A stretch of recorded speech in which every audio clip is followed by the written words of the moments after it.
Hello বন্ধুরা, আপনাদের সবাইকে আমার অ্যানিমেশন ড্রামা ইনসর্স চ্যানেলে স্বাগত।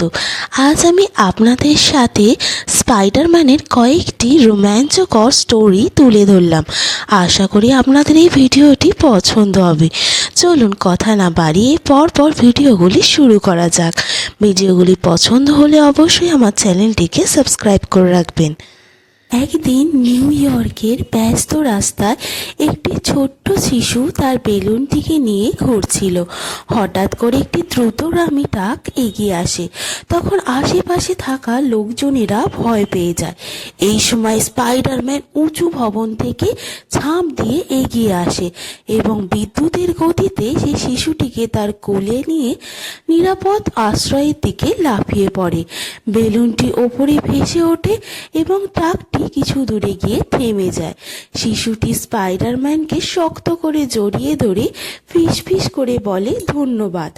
তারপরে স্পাইডারম্যান শিশুটিকে একটি নিরাপদ জায়গায় রেখে আবার লাফ দিয়ে উঁচু বিল্ডিংয়ের দিকে এগিয়ে চলে যায়। একটি কৌতূহলী বানর ঝলমলে নদীর ধারে তার ক্যামেরাটি স্থাপন করলো।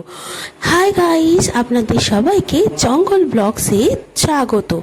আজ আমি আপনাদের কাছে একটি বুনো ফলকে খেয়ে দেখাবো বলে সে ঘোষণা করলো। সে একটি উজ্জ্বল আমকে শুকলো এবং নাটকীয়ভাবে সেটিতে কামড় দিল এবং হাসলো।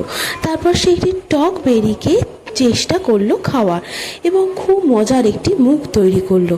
হঠাৎ একটি কৌতূহলী কচ্ছপ তার পাশে এসে দাঁড়ালো। বিশেষ অতিথি হিসাবে বানরটি তাকে ইন্ট্রোডিউস করলো। বানরটি উল্লাস করে বলল, একটি ফল আমি তোমার সঙ্গে ভাগ করে নিলাম। কচ্ছপটি ধীরে ধীরে সেই ফলটি খাচ্ছিল। তখন বানরটি হেসে বলল, আরও জঙ্গলের স্বাদের অন্যরকম ফল পাওয়ার জন্য আমার চ্যানেলটিকে সাবস্ক্রাইব করতে ভুলো না। একটি বানর একটি গাছের ঘরের ভেতরে তার ক্যামেরাটি স্থাপন করলো এবং সে বলে উঠল, হাই গাইস, মাঙ্কি ব্লগসে স্বাগত। আজ আমি তোমাদের এই জঙ্গলের ঘরটি ঘুরে ঘুরে দেখাবো বলে সে তার পাতার তৈরি একটি বিছানা দেখালো, লতা দিয়ে তৈরি একটি ঝুলন্ত চেয়ার দেখালো আর দেখালো তার গোপন কলার বাক্সটি এবং বলে উঠল, এই দেখো আমার ছাদের দৃশ্য বলে বানরটি চিৎকার করে উঠল, ওপরে উঠল। কিন্তু ক্যামেরার দিকে হাত নাড়তে নাড়তে হঠাৎ করে খুব জোরে বাতাস দিল এবং তার সব কলাগুলি আকাশে উড়ে গেল।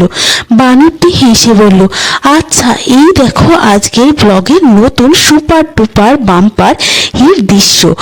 আর সাবস্ক্রাইব করতে কিন্তু ভুলো না।